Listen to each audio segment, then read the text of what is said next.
ሰላም የቻናል ቤተሰቦች እንደምን አላችሁ? ዛሬ እንግዲህ አዲስ ሀሳብ ይዤ መጥቻለሁ። የምንድነው የኤሌክትሪክ ምጣድ ሽቦ እንዴት ተደርጎ እንደሚሰራ አሳያችኋለሁ። እንግዲህ ኤሌክትሪክ ምጣድ ሙሉ ለሙሉ ከመሰራቱ በፊት የኤሌክትሪክ ምጣድ ሽቦ ያስፈልጋል። እሱም ደግሞ እዚህ ጋር በደለ የምትመለከቱት ሽቦ ማለት ነው። ይህኛው ሽቦ ያስፈልጋል። ኤሌክትሪክ ምጣድ ሽቦ ያስፈልጋል።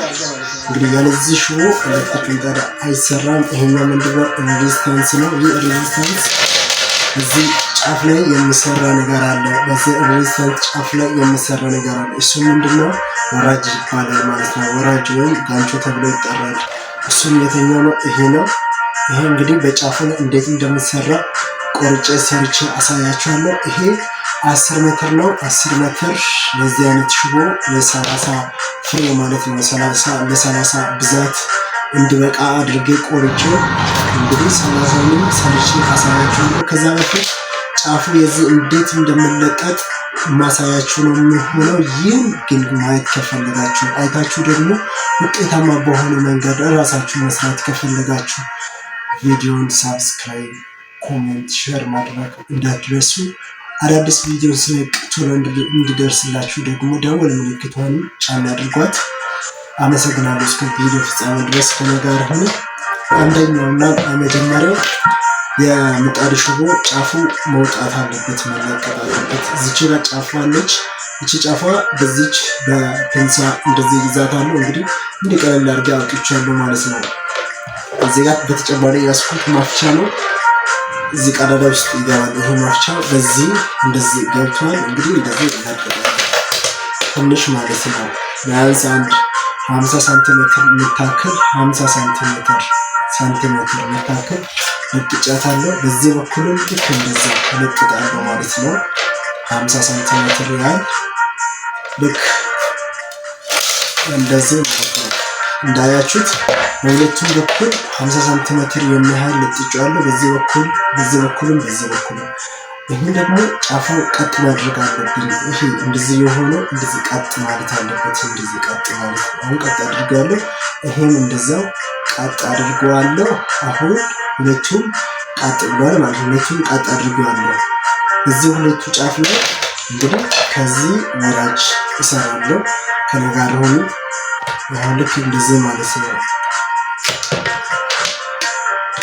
ወራጅ በ20 ሳንቲሜትር በ25 ሳንቲሜትር ቁረጡ በቂ ነው። በ25 ሳንቲሜትር ልክ እንደዚህ ሰማንቆም ነው።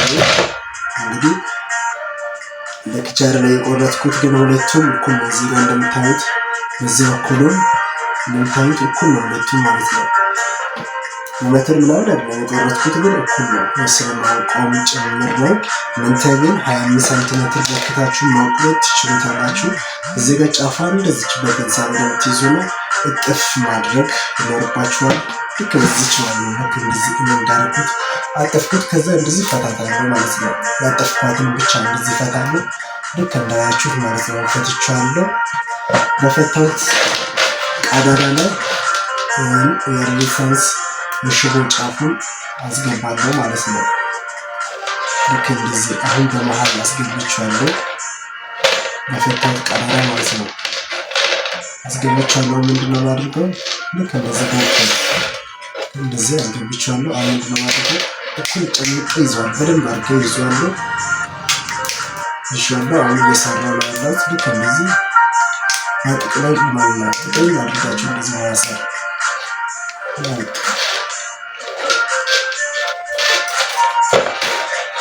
አሰርኩ።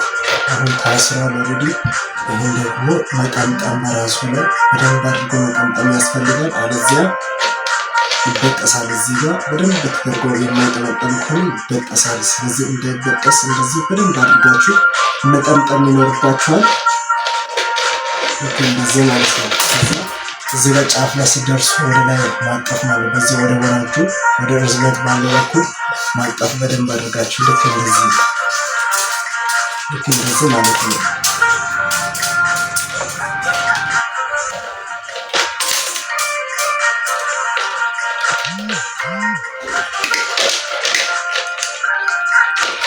አንድ በኩል ጨርሻለሁ።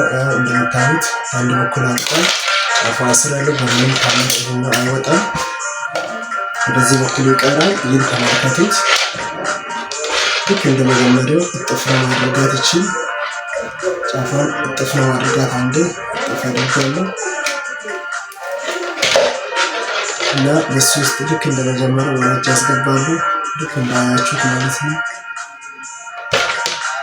እንደዚህ ያስገባቱ ወራጅ እንደዚህ ጠምጥም ነው ማድረጋሽው እንደዛ ማለት ነው። እሱ ላይ ጠቅለል ለማድረግ ይኖርባቸዋል።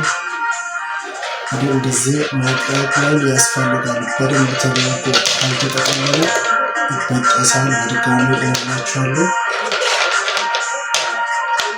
በነገራችን ላይ በዚህ መንገድ ለምጣድ ብቻ ለመስራት የምትችሉት ለስቶፍም ጭምር መስራት ትችሉታላችሁ። ለስቶፍ ለተለያዩ ማሽኖች የቡና የሚቆሉበት የቡና ማሽን አለ። እሱም ጭምር በዚህ መንገድ መስራት ትችሉታላችሁ። ቀላልና አሪፍ የሆነ መንገድ ነው ይሄ የሚሰራበት መንገድ። የተለያዩና ብዙ እንደዚህ የሚሰራበት መንገድ አለ። ከሁሉ መንገድ ግን ቀለል ያለና አሪፍ ይሄ ነው። ይሄኛው እንግዲህ ጥቅሙ ለምንድን ነው የሚጠቅመው? ለምንድን ነው የሚያገለግለው? ይሄ ለምን አስፈለገ? ሽቦ ብቻ አይበቃም ለምትሉኝ ደግሞ ይሄኛው ግዴታ መኖር አለበት ወራጅ። ምክንያቱም ከኤሌክትሪክ ፓወር ጋር የሚያገናኘው ይሄ ነው። እንግዲህ የዚህ የሬዚስታንስ አንድ ፍሬ ሽቦ ብቻ መሆን አይችልም።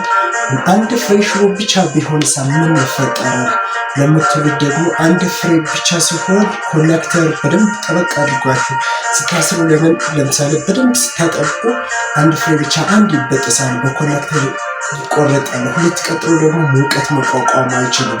ይሄኛው ግን ሙቀት መቋቋም ይችላል ማለት ነው። በዚህ መንገድ ሲሰራ ደግሞ የሬዚስታንስ እሳት ወር ስቶክ ሲለኮስ ልክ ይግላል። በዚህ መንገድ ይግላል። ልክ እንደዚህ ማለት ነው። ልክ እንደሱ ይሄኛው አይግልም። ወደታች ግለቱ አልፉ ወደታች ሲያልፍ ከዚህ ጋር ኮኔክተር አለ። ኮኔክተር ጋር የሚያገናኘው ገመድ አለ። ይሄ ገመድ ማለት ነው። ይሄ ገመድ አለ። ይሄ ገመድ ይቀልጣል። እሳት የሚያልፍ ከሆነ በዚህ በኩል ያ እሳት እንዳልፍ ደግሞ ይሄ ያስፈልጋል። ያልኳችሁ ወራጅ ያስፈልጋል። የዚያ እንደዚህ ወራጅ ሰርቼ ያሳያችሁ። እንግዲህ ይሄ ሽቦ ሙሉ በዚች በ25 ሳንቲሜትር ቆርጧለሁ። ሁሉንም 10 ሜትር ነው 10 ነው። ከዛ ይሄ ሽቦ ደግሞ 30 ሜትር ነው። 30ንም ሰርቼ እስከ ጨርሼ አሳያችኋለሁ። እንግዲህ ስጨርስ ታዩታላችሁ። ሁሉንም እሰራለሁ። እሱ ብቻ አይደለም። ከዚህ በፊት በሰራሁት ቪዲዮ እንግዲህ እንዴት ተደርጎ እንደመቃወም ጭምር አሳይቻችኋለሁ።